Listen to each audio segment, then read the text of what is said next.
Blood ties. Family is not always a place of safety. By Julie Shaw. Read by Jim Millea.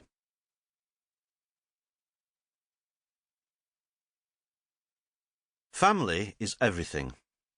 It is the be-all and end-all, and I have the very best. My husband, my kids, my parents, siblings, and all the rest of the clan. I love them all so much. However, the bond between a mum and her daughter is very special. The cord that once bound daughter to mum before birth never really breaks.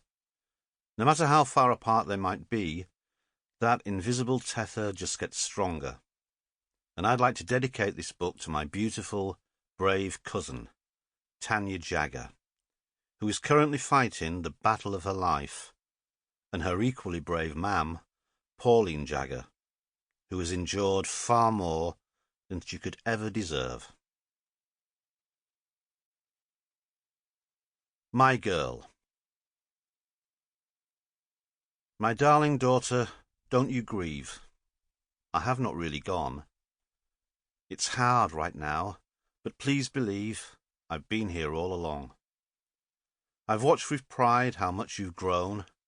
I've shared your smiles and laughter. I've felt your pain when you've been alone, praying for your happy ever after. I thought I had more time with you, hoped we'd never be apart. You make me proud, you really do. I love you, my sweetheart. Chapter 1. Bradford, August 1965.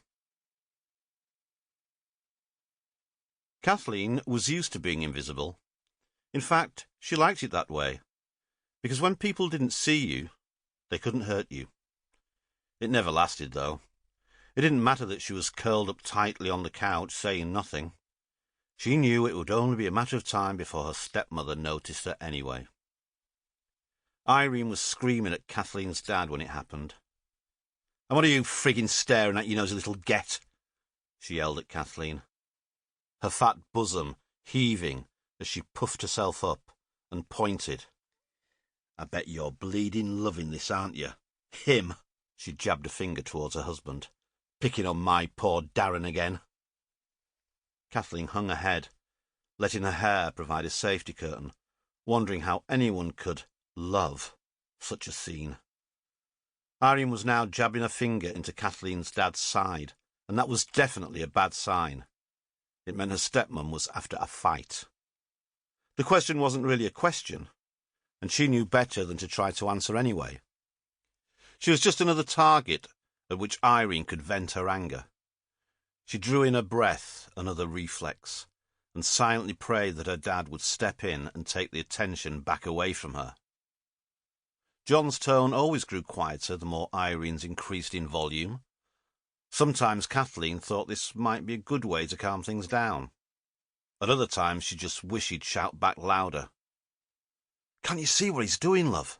her father now said quietly. "It seems that everyone and his horse knows what's going on but you. The lad's got gambling fever, Irene," he added with just a slight edge of exasperation. "He can't possibly lose his wages every frigging Friday, can he? Every frigging week? Oh, love, come on." Kathleen's eyes widened in disbelief. Was he spoiling for a fight as much as she was? Yes, she was happy her dad had deflected Irene's attention back to him again. But accusing her stepbrother of having gambling fever was going to rile Irene even more. She wished she could slip away, hole up in a bedroom. Well, if bloody Monica wasn't in there anyway. But her way was blocked, and, besides, she knew all too well that if she moved, she'd just become the target of Irene's fury once again. She needed precious little encouragement to yell at her at the best of times. Kathleen watched her stepmother puff herself up even further, like a balloon that was in danger of being blown up too much. "Gambling fever! Gambling fever!" she screamed, predictably, her bust now almost bursting through her blouse. It was made of red satin, an even brighter shade than her hair. Sample complete. Ready to continue?